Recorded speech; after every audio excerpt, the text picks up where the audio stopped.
As long as there's been men, there's been salesmen. As long as there's been salesmen, there's been the great taste of advertising.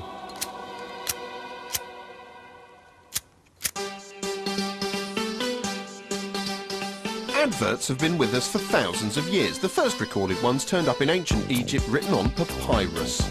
Newspapers started carrying adverts in the 17th century, and almost immediately a code of regulatory standards had to be introduced because the claims they made were pretty much printed in bullshit. As the media grew more sophisticated, so did the ads. The first advert on British TV was this thing for Gibbs SR toothpaste in 1955. It's actually got a lot in common with modern-day ads. There's a graph that's utterly useless because it doesn't have any numbers on it, and a sciencey sounding magic ingredient. The tingle in SR comes from sodium ricinoleate. Old adverts are like little nostalgia bombs, really. Each one sums up the era in which it appeared in an instant. 60s ads are cool and swinging. With your feet on the ground, yes, every pair you wear. The 70s ads are sort of brown and grotty, whereas the 80s were characterised by power ballads and absolute swaggering f***ery like this. You're looking sharp, you're looking good, you've come so far. Yeah! Relax, the best a man can get. You know, if the best a man can get is a razor, that's probably why male suicide rates are so high. 90s ads were all huggy-wuggy and sophisticated, whereas the noughties can't decide if they're all troubled and weird,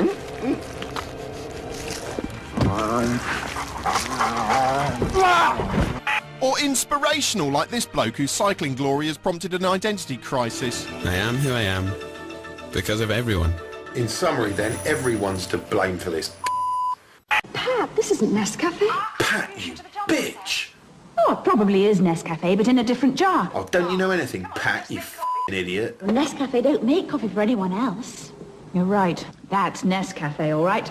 And this? Let's forget it, shall we? No, Pat, we won't forget it. We'll never forget what you did here today, you stupid turncoat whore.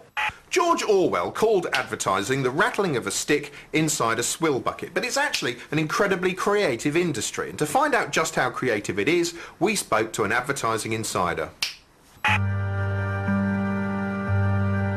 For legal reasons, I have to point out our insider is played by an actor in a wig. So you're in advertising, yes? Yeah, Sorry, that was a reflex action. that's all right. Oh, in that case, well, sorry. That's fine. Anyway, perhaps you could start by telling us exactly what sort of is attracted to advertising in the first place. Well, a lot of people have the idea that working in advertising gives you some kind of creative freedom. Well, it don't. They siphon off any interesting thoughts you might have and use them all to sell boring everyday household objects like cat food. So any creativity is hamstrung. Well, that's assuming there was any creativity in the first place. A lot of ad agencies just don't care. They're just after new ideas and don't care where, how or who they get them from. Now, for the most part, advertising creative means person who spends a long time on the internet every day looking for other people's cool ideas that can be stolen and used to sell stuff. Clients, what are they like? They're the least creative people in the industry. They're the number crunchers, the marketing types. They understand branding, market share and little else. And would they actually come on a shoot? Fuck yeah. When you're shooting, there's a cable running out the back of the camera into a nearby room where the image you're making is being watched by anything up to 30 people. Ad agencies, creatives, account people, clients and so on, all of whom will have an opinion on the shot that's being set up. Once they've deliberated and some kind of moronic consensus has been achieved, a lackey walks back to the studio floor to tell the director what changes they want to make. It's a bit like trying to write a book while the editor, publisher and printer stand over your shoulder nudging your arm and saying, don't push that key, push that one, no, that one. What sort of thing are they looking out for? Well, the load is a good one, normally pertaining to chewing gum or confectionery. That's the moment where the sweet is popped into the mouth. It's the loading moment. Right, so the director's shooting a load into the actress's mouth. Different gum companies have different ways they like their gum loaded. They publish booklets for directors to study so that the load is uniform across their ads. On any shoot, there'll probably be one poor sod from the client side whose sole job is to ensure that the load goes off according to company guidelines. If they come home without a proper loading shot, that poor fucker gets the sack. Ombudsman cigarettes, good for you, good for your baby. Early adverts were prone to making rash claims.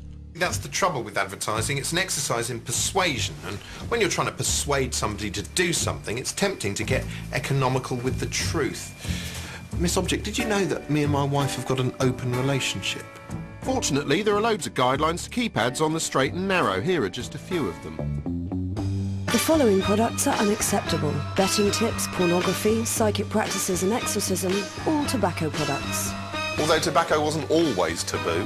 Until 1965, it was fine to advertise cigarettes on the box. In this exciting ad, some commoners were even encouraged to smoke more than one at a time to see which they preferred.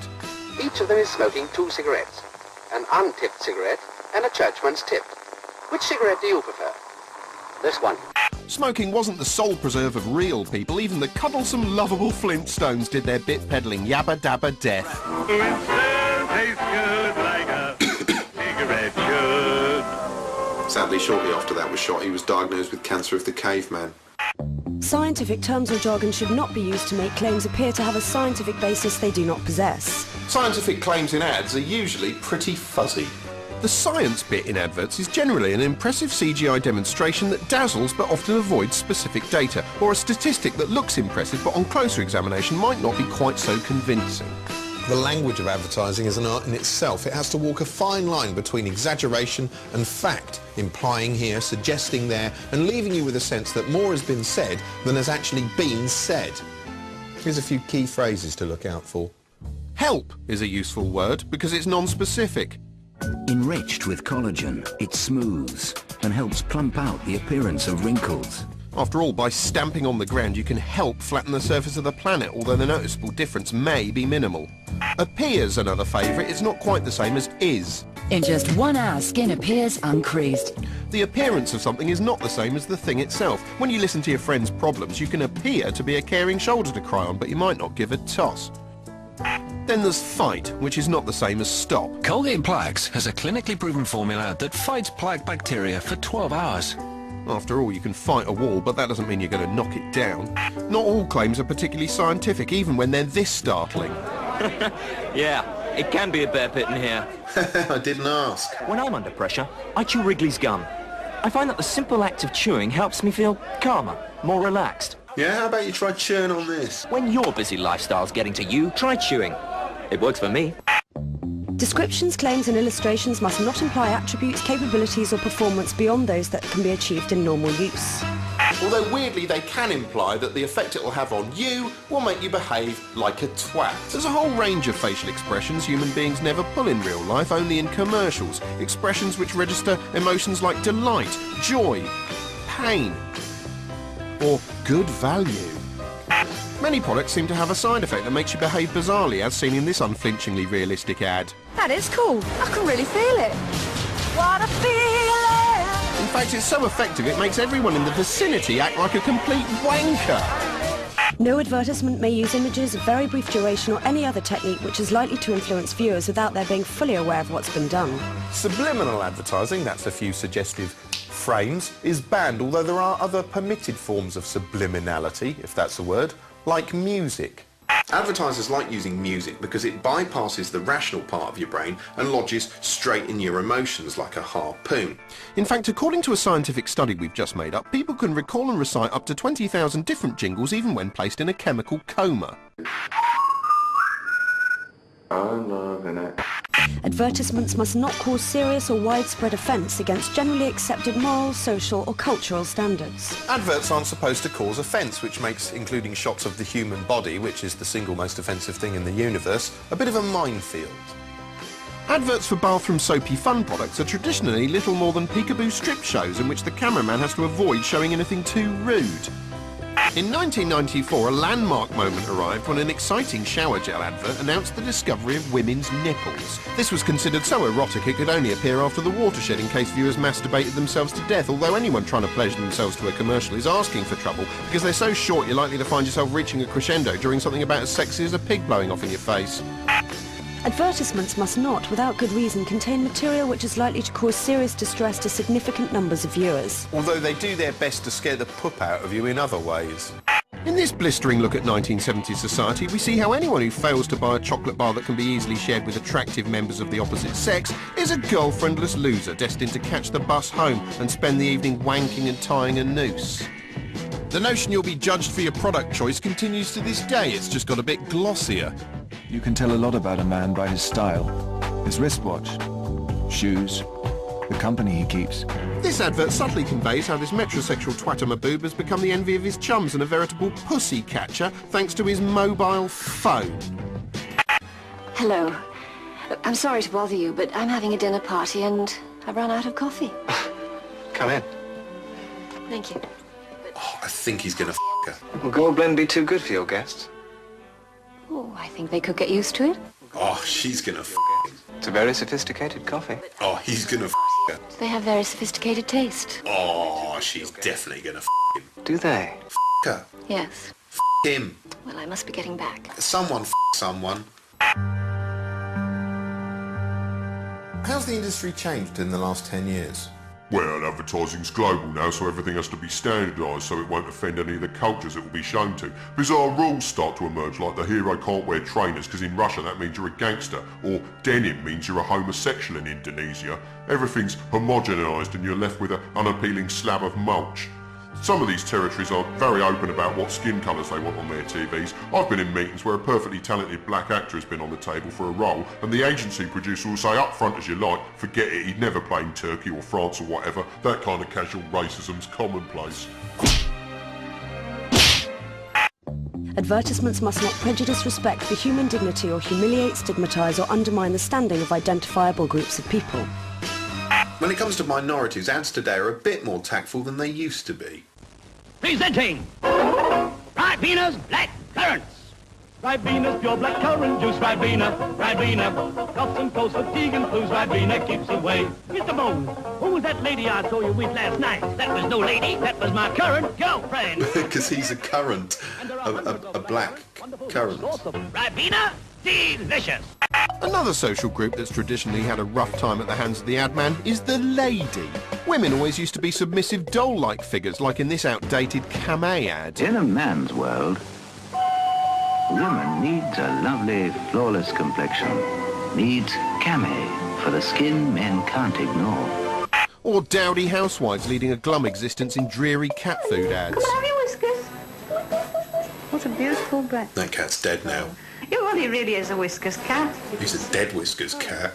And when they weren't doing that, they were effectively set dressing like the girl in this brilliant ad that deserves to be savoured in full.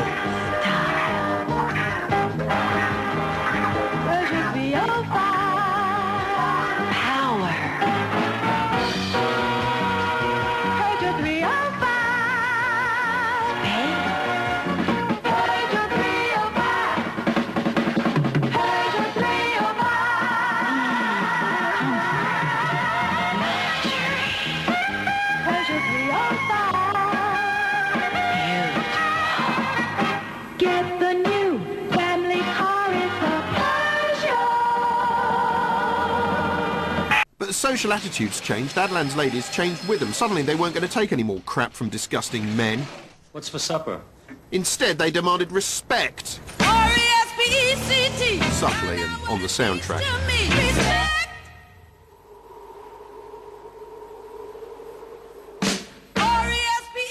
Oh, bless her, she's worked out what the pedals do. Before long, the worm had completely turned, and in sexy ads like this, women were allowed to treat men as sex objects and enjoy low-calorie drinks at the same time. And when they weren't lusting after men, they were treating them like dog shit. Guess who's cooking tonight? He's butchering a chicken breast as we speak. It's a blend of aromatic spices. Did you get that? Aromatic spices. Yeah. Well, I'll call you tomorrow if I'm still alive. Which, with any luck, you won't be. Advertising must not take advantage of children's inexperience or their natural credulity and sense of loyalty. Some ads used to openly encourage kids to badger their parents, like in this downright nightmarish Fruit Gums ad. Don't forget my Fruit Gums, Mum. I just love those Fruit Gums, Mum. Don't forget my tube of Fruit Gums, gums that last all day. Don't forget the Fruit Gums, Mum. Yeah, pick 'em up on your way back from the therapist.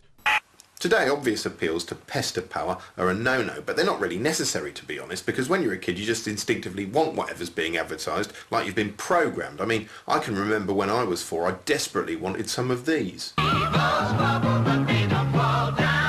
look how rubbish they are.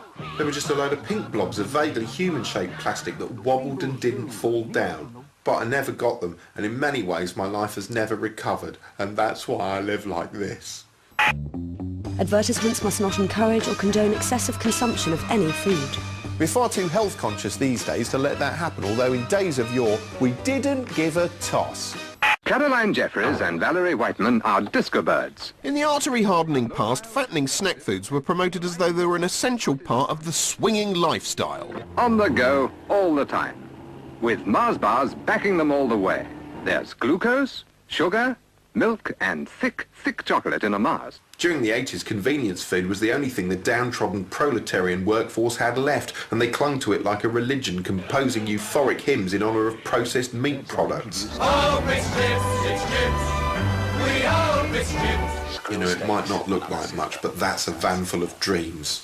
Today we're all glum health fascists though, and snack food advertising is generally frowned upon. As a result, current ads for not especially slimline foods scarcely mention the product. They're not even ads at all, but branded entertainment which attempts to convey a vague sense of somethingness about the food, but largely seems to exist in order to give toe-brained cretins something to repeatedly call genius within earshot, while you sit staring at a monitor in your cell of an office fighting off overwhelming waves of sorrow and rage without ever letting them register on your face, not even for a second. Advertisements must not link alcohol with sexual activity or success, or imply that alcohol can enhance attractiveness, suggest that alcohol has therapeutic qualities, nor offer it as a stimulant, sedative, mood changer or source of nourishment, or to boost confidence. There are about 1 billion rules covering the advertising of alcohol on TV. You're not allowed to show people drinking alone, you're not allowed to appeal to people under the age of 18, or even advertise in or near shows that appeal to people under 18, and you're not allowed to imply that alcohol will get you laid. Basically, you're not allowed to do anything.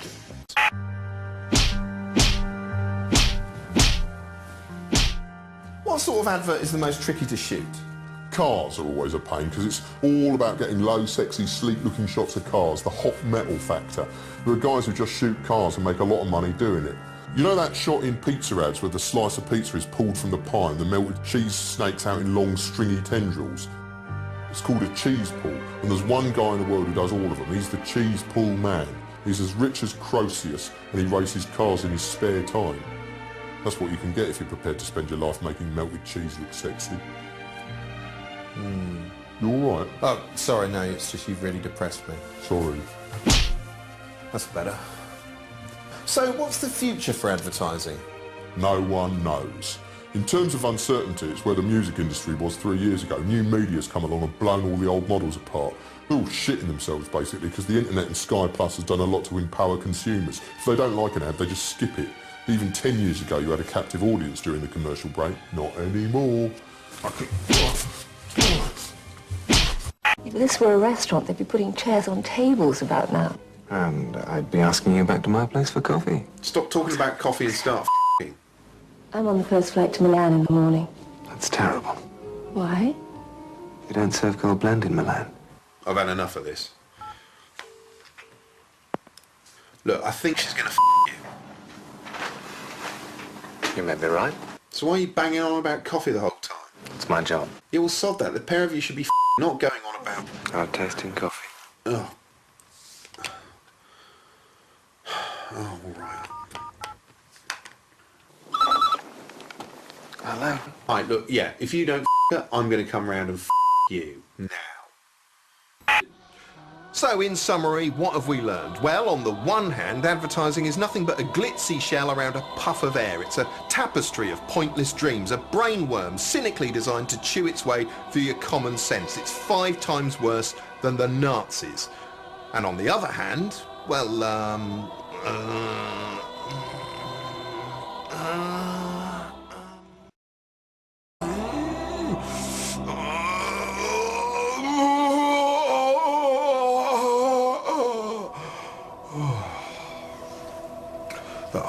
Advertising, who cares? Cheers.